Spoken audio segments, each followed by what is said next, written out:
เราก็พีด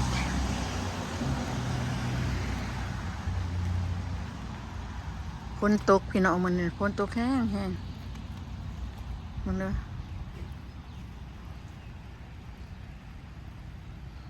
เราเลยกินร้ายเติบได้เหมือนปีนี้สิเป็นหากร้ายปากจะได้ร้ายเติบจะได้เนี่ยต้นนะก็ได้2 ปีเลยปลูกนี่2 ปีนี่ละสิมีหมากร้ายอยู่พี่น้องเลยฝนตกเลยพี่น้องมันนี่ตกร้าย2 วันละจะสิได้อันนั้นด้วยบ่อนี่งามฝนตกใส่มันก็ได้ดนไว้ดอกหมากจะสิจับบ่จับเลยพี่น้องมักพั่มหน่วยใหญ่สำกับปัดนี่ผมเป็นหน่วยน้อยได้หน่วยใหญ่อันนี้เป็นลาเต๋ออยู่แต่บางงาเนี่ยบ่เป็นงาอย่างอ่อนๆนี่เป็นแต่ได้เหงาหมากได้มักเป็นได้เหงาสิจับอยู่ว่าพี่น้องนี่เลยตัวแบบนั้นสิจับอยู่บนมาเป็นห่วงไว้หรอพ่อเนี่ยเมื่อก่อนนี่กระถ่ายเห็นอยู่ว่าพี่น้องนี่ก็มาถ่ายตอนมันสิเบิดละ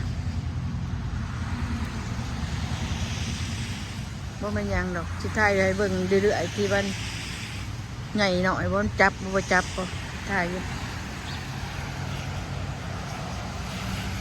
ปลาหอมเขากระโปงได้ไม่เงี้ยไม่หยาขึ้นมาแล้วพี่น้องนี่จะได้กินนะปลาหอมกันนี่มาหยาขึ้นมาแล้วเดี๋ยวหน่อยก็ได้เก็บเลยมากินปลาหอมเสริม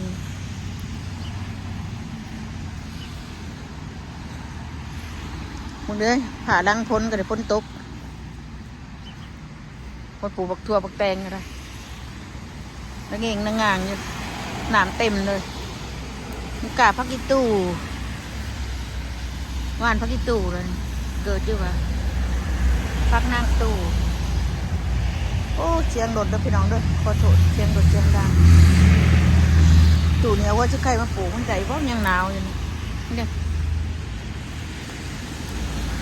ว่าชิงไข่ยังหน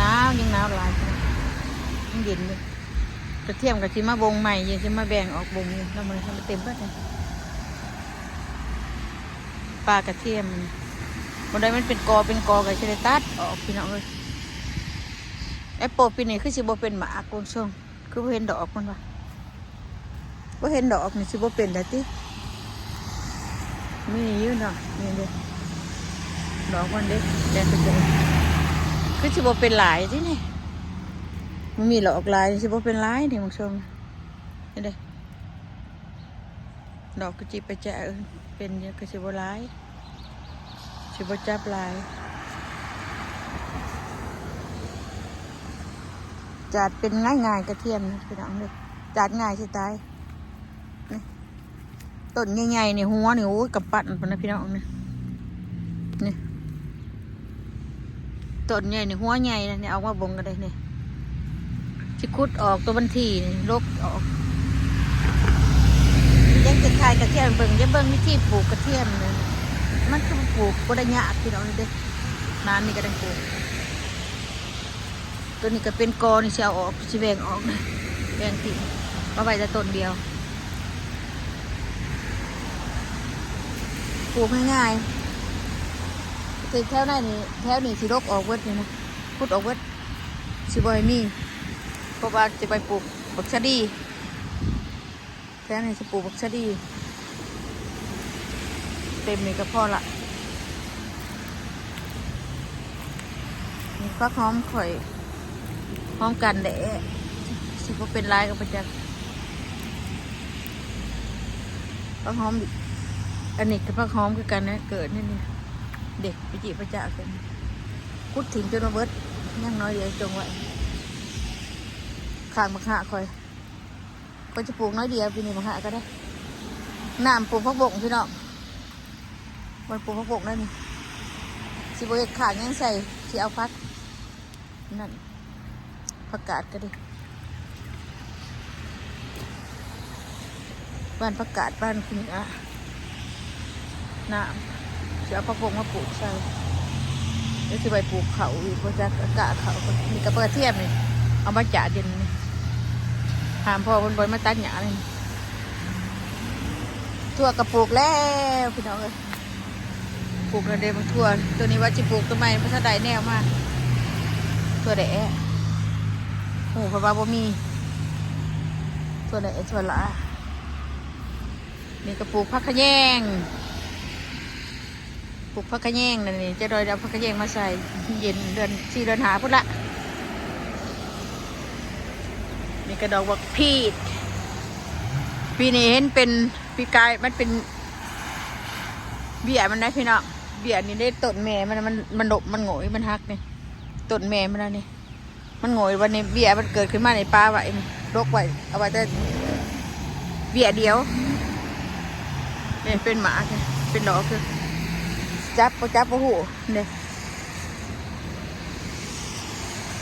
อยู่นอกกับแม่นต้นนั่นปีกายคิดต้นนั้นปีนี้ปีกายบ่เป็นปีนี้เป็นปีนี้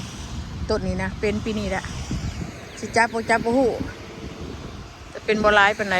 ปีหนาพอดีสิร้ายปีนี้ก็เป็นอยู่ประมาณได้เป่าอยู่เนี่ยเป็นจับได้ด่ะเป็นได้เป่าอยู่ปะหูนี่สิป้าไว้เด้อตัวนี้จ้ะบดปลูกบักถั่วบดปลูกบักแตงนี่อันนี้ก็ปลูกบักแตงได้พี่น้องบักปลูกบักแตงปลูกบักเขืออะไรนี่บักแตงนี่3-4 กุ๊ปลูกก็ดันซักใหม่ใบนี่จักจีย่างบนนี้อันบักเขือเอาไหนมาปลูกกระโดดบนนี้เขืออันนี้ปลูกเขาปีกายนี่นะได้ร้ายเติบได้ปลูกปีกายก็ได้เลยก็ใช้กันดอกอันนี้นะ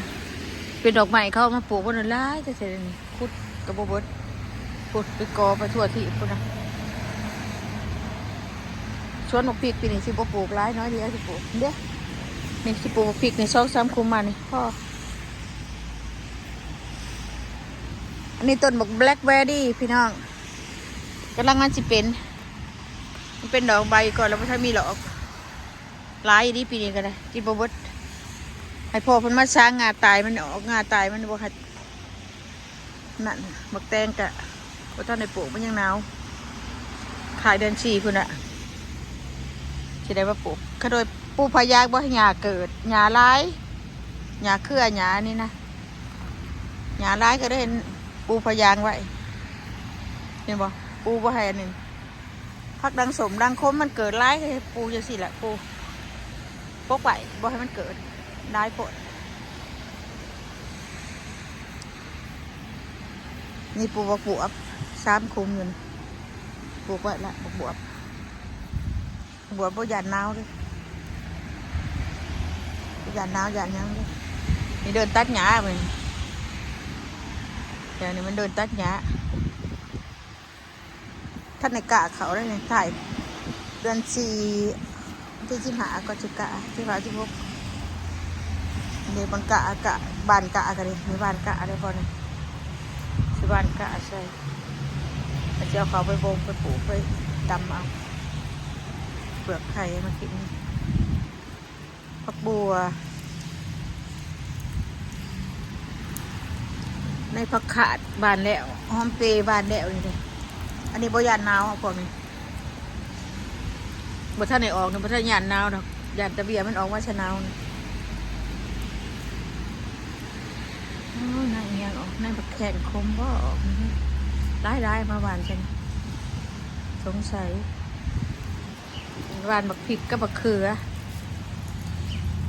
จังแกมได้จะได้ปลูกหวานใส่นักที่ดินไปเลยสูตรมาใส่พ่นผ้าใส่มันเกิดอันนี้บักเขืออันนี้บักพริกหน่อยก็พริกใหญ่ออกได้เล่นเนาะนี่เนี่ยจีวิจะมาออกนั่นเนาะบักพริกขี้นูเนี่ยก็บักพริกใหญ่เนี่ยปลูกบานสิปลูกจัก2-3 ต้นหนึ่งดอกก็ปลูกไรก็กินเวิร์ดตรงนู้นนี่ต้นบักกระทินเพิ่นออกมามันเลยหยบเพิ่นออกไปนอกบอกให้ไว้ในออกมาแต่ในไปออกนอกโดดหยบเลยเกือบตายงามันก็ตัดเขียนผลเขาเนี่ยต้นกระทินเนี่ยเคสพี่น้อง อยู่ดีมีแห้งเนาะพี่น้องเนาะ